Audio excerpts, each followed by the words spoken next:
আচ্ছা, একবার আমার বার্থডেতে আমার ফ্রেন্ডরা আমার খাবলায় ধরছে, ঠিক আছে, যে ওদেরকে বার্থডে ট্রিট দিতে হবে। ওকে ফাইন, তা আমার তো কোনো সমস্যা নেই। তো তোরা যে বার্থডে ট্রিট দিবি, তো তার জন্য তো গিফট তো তোরা রেডি করবি, তাই না? তো ঠিক আছে, আমি তো খুশি মনে গেছি যে আচ্ছা ঠিক আছে আমি যাবো, গিফট রেডি করে রাখবো। বিশ্বাস করবেন না, 50 টাকা। মানে তারা সবাই মিলে 50 টাকা করে, মোট মনে হয় 800 টাকা হয়েছে। ওই 800 টাকা দিয়ে একটা কেক কিনছে, ঠিক আছে। ওই কেক কিনে ব্যাস আমার কেকটা ধরাই দিছে। আমি তো আম্মার মা চাম্মা খালি চাই রইছি, দেখি কি করতেছে ওরা। ওরা দেখি কি খালি কেক একটা লয়েছে। আমি তো মনে করছি আহারে না জানি কত রকমের গিফট জানি আমার আইনা দেখাই দিব। কিরে গিফট কই?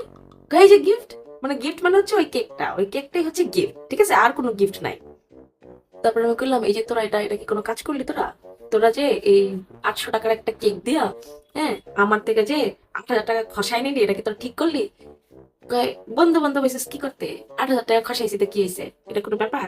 এটা নাকি কোনো ব্যাপার না? আরে ভাই, তোরা 800 টাকার একটা গিফটই দিতি আমারে। আমি যে বাসায় কমু যে হ্যাঁ আমার ফ্রেন্ড সার্কেল আমার এটা একটা দিছে, এটাও কইতে পারলাম না আমি। কিন্তু ভাই এগুলো কোনো বিষয় না, আমার সেদিনের বার্থডেটাই নষ্ট হয়ে গেছে।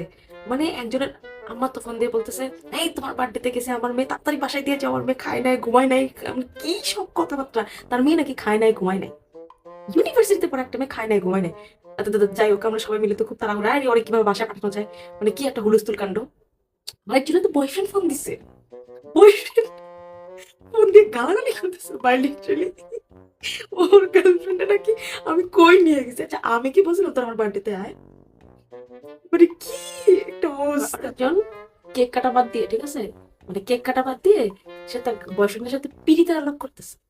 আবার ওগুলো আমার শুনে শুনে করতেছে। তোকে কেমন লাগে? এমনি তো আমি সিঙ্গেল, তার উপরে তোরা কি দরকার আছে তোকে পিরিতের আলাপগুলো আমার সামনে করার? আমার জীবনের সবচেয়ে বাজে বার্থডে হয়েছিল ওইবার। মানে কি যে একটা অবস্থা। আরেকজন আমারই সাথে আমারই বার্থডেতে সেলিব্রেট করতে আইসা, ঠিক আছে, ও কি সুন্দর খাবার দাবার আমারটা খাইয়া আমার বয়ফ্রেন্ডে করতে গেছে না। এইবার তোর মায়ের ফোন দিয়ে শুরু করছে, হ্যাঁ রোজ তোমার তোমার কাছে আমি আমার মেয়ে দিয়ে আসছিলাম, হ্যাঁ কই গেছে না গেছে। আরে ভাই এগুলো আমি কিভাবে জানবো? তোর মেয়ে যদি আমার বাসায় এসে মানে আমার সাথে বার্থডে সেলিব্রেট করে আমার 8,000 টাকা খাইয়ে দেয় যদি চলে যায়, এটা কি আমার দোষ? আমি কিভাবে জানবো ওর কোন মানে কি কি নাং নিয়ে ঘুরতে গেছে? আশ্চর্য। ওই দিনের পর থেকে আমি কানে ধরছি যে আমি আর কাউকে নিয়ে বার্থডে সেলিব্রেট করবো না। যেদিন আমি আমার বয়ফ্রেন্ড হবে সেদিন বয়ফ্রেন্ডের টাকায় বার্থডে সেলিব্রেট করবো। আমার কোনো খরচই নাই, কোনো খরচ নাই।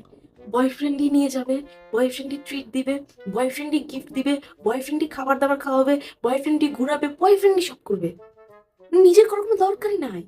এই জন্য বেস্ট অপশন হচ্ছে, বোন আমি একটা কথা কই, বার্থডে যদি সেলিব্রেট করতে চাও তাহলে বয়ফ্রেন্ড নিয়ে গিয়ে করো।